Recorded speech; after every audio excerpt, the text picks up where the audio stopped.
Hello everyone and welcome back to another new Essential Album video. We're now on week 20 and this week we're taking a look at Los Angeles by X. First released April 26th, 1980. Some notable tracks on this album include Soul Kitchen, Nausea, Los Angeles, and The Unheard Music. This is X's debut studio album. It's just a very solid punk rock album. It's pretty short, comes in at under, I think it's like 28 minutes or something. But sometimes like a good short punk rock record is all you really need. They didn't really add in a lot of like filler to kind of pad the runtime. And punk is kind of the genre where you can get away with doing shorter albums. Like a lot of punk rock songs are just short, kind of by nature. And this one is no exception. And this is just an incredible album from X.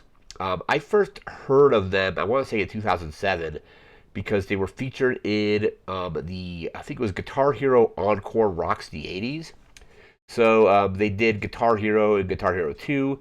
I think right before Activision, I think it was Activision, right before Activision took over on Guitar Hero 3.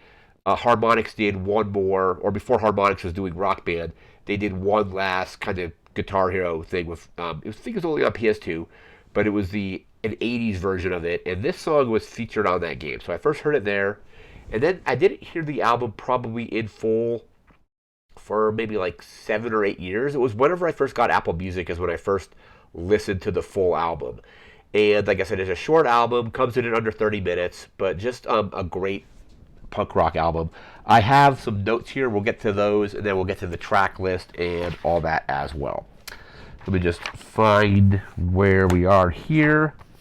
There we go. So, Los Angeles by X, again, first released April 26th, 1980. Their debut studio album. Like I said, Guitar Hero, we already talked about that. I ended up seeing Exene and John Doe in concert in 2017. It was a bit weird because they weren't doing. I didn't know they were opening this show, but they opened up for Garbage and Blondie in 2017 as part of I think it was the Rage and Rapture tour. So it ended up being them opening up for Garbage and then Garbage opening up for Blondie. So basically, Garbage did like an hour and a half. Blondie did like 2 hours.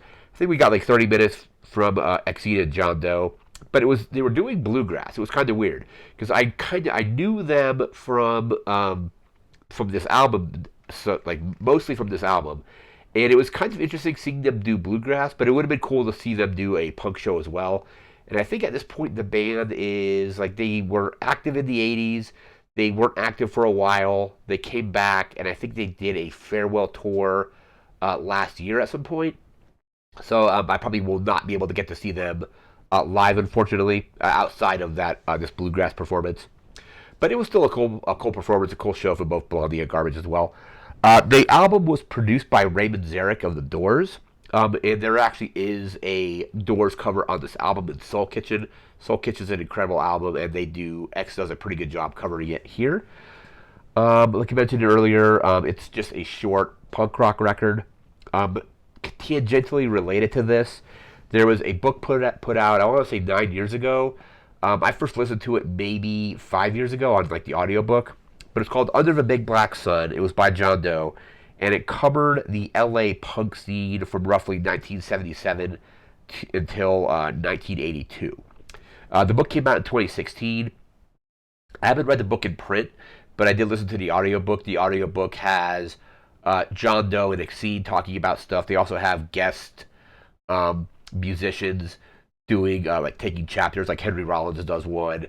I think the foreword in the audiobook is or written in the book and then also read by Billy Joe from Green Day. But it's just a really cool look into the kind of late 70s, early punk scene in LA, kind of from people that were kind of there when it was starting. So yeah, the book is called Under the Big Black Sun. Like I said, it came out in 2016, and then I read the audiobook, or listened to, I should say, the audiobook in like 2019. The audiobook for that was actually nominated for a Grammy for spoken word. And the title track on this album, which is Los Angeles, is in the 500 Songs That Shaped Rock and Roll, which is part of the Rock and Roll Hall of Fame. And this album shows up on a lot of kind of best of the 80s lists, best kind of punk album lists, and so on. We're now going to take a quick look at some of the reviews. Let me pull those up here. So AllMusic has it at a 5 out of 5. Gets an A- from Crystal's Record Guide. Entertainment Weekly has it at an A. 9 point. Or is that a? It looks like an 8.5 from Pitchfork. Rolling Stone Album Guide has it at a 4.5 out of 5. 9 out of 10 from Spin. That's the alternative record guide. And Uncut has it at a 4.5 out of 5. So now we're going to jump into our track listing here. Like I said, the track list comes in at, 28 minutes and 9 seconds. So just a kind of like the right sweet spot for a just very solid, short, but really good punk rock album. Like other albums that are kind of like that length, like the Ramones debut is really short as well. But they kind of, I think, get everything, like and the Ramones and X on these shorter albums, kind of get everything out that they need to get out without kind of like overstaying their welcome. Like I mentioned earlier, they don't really pad out the runtime or anything like that. But yeah, 9 tracks, 28 minutes basically. Track 1 is Your Phone's Off the Hook, But You're Not. Track 2 is Johnny Hit and Run, Pauline. Track 3 is Soul Kitchen, obviously covered by The Doors, but very fitting because Raymond Zarek, who was in The Doors and worked on that song, was the producer on this album. Track 4 is Nausea. Track 5 is Sugar Light. Track 6 is Los Angeles, which is a title track. And that's an amazing track. It's only like, it's like 2.5 minutes long. But it's incredibly good. Track 7 is Sex and Dying in High Society. Track 8 is The Unheard Music. And track 9 is The World's a Mess. It's In My Kiss. So again, 9 tracks, like 28 minutes in runtime. Just, like I said, just solid punk rock music that I highly recommend checking out. It's like the perfect length of time for like my commute to work and things like that. So I was able to listen to it pretty quickly. I've listened to it a handful of times over the years, and it's just good. I highly recommend checking it out. But well, that's going to do it for this album. We'll be back again in a week with a whole other album. No idea what that one's going to be just yet, but we'll be back in a week with that. So remember to like, comment, share, and subscribe. We'll see you again next time. Thanks again for watching. Take care and have a good one. See ya.